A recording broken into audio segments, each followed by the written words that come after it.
My mind drifts away from his antics to my arrival in California just 2 days earlier. I'm back sitting in a little park just outside the bus station in Oceanside. I'm fresh in from the frigid January winds of Cleveland, and I love the warm, short-sleeve weather of Southern California. I sit, listening to someone's radio playing Monday, Monday. Me, the mamas and the papas, and all this wonderful weather. How can it be?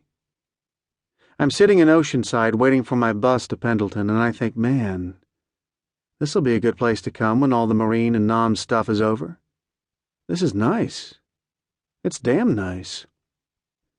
Well, that was a couple days ago, and this is now. I'm listening to a sergeant rant and rave about our fate, how half of us are coming home flat-ass on a stretcher, or dead, dumb, and cold in a body bag. He's screaming at anyone who falls asleep.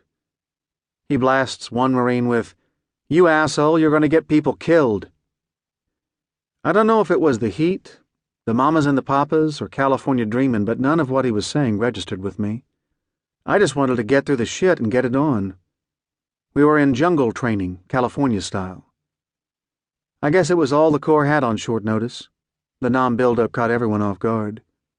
We were in jungle training, but there wasn't a jungle within 1,000 miles of Camp Pendleton. Our training would last 4 weeks, then we'd each be individual replacements for Marine units already calling Vietnam home. For the grunt trainee, peacetime life in the Corps sucked. It was major boring. And jungle training for Nom was no exception.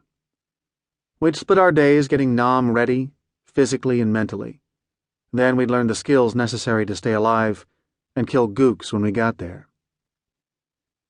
Getting in shape was a major ball-buster. We'd be out back of the camp some damn place, humping the barren hills in full battle gear all day long. Between the heat of the California sun and the weight we were humping, our thighs were always burning. The climb up those bastardly hills was a major ass-kicker. "You assholes get in shape," the sergeant would scream, "or you'll get your ass left behind in Nam." The very thought of being left behind in Nam kept most of us going. Who the hell wanted to be left behind in Nam, or anywhere for that matter? What the hell is Nam, anyway? I didn't know, but hell, I wanted to go anyway. I wanted to serve my country.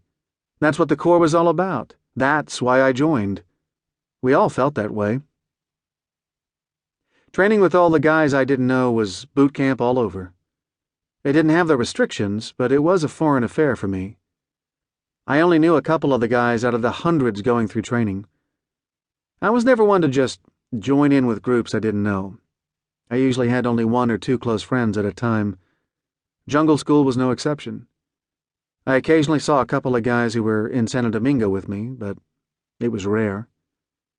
It was all like starting over. I felt the Corps could do better with units that were formed and trained intact, but it wasn't to be.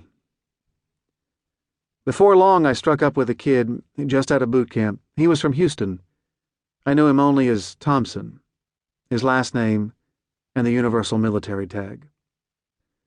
Thompson was a really nice kid. Like me, he joined the Corps at 17, but he went to boot camp in San Diego, then got his orders for Nam. He wasn't as excited about the prospect as I was. He was 17 years old and I was 18, and I had Santo Domingo under my belt, and that made me an old salt to him. Thompson even looked young. Too damn young to be married. I couldn't believe that when he told me. Told me he married a Mexican girl he went with in high school. Did it as soon as he found out he was going to Nam. What the hell was he thinking? I didn't need to agree with him to like him. We hit it off from day one and stayed together all through training, beside each other every step of the way.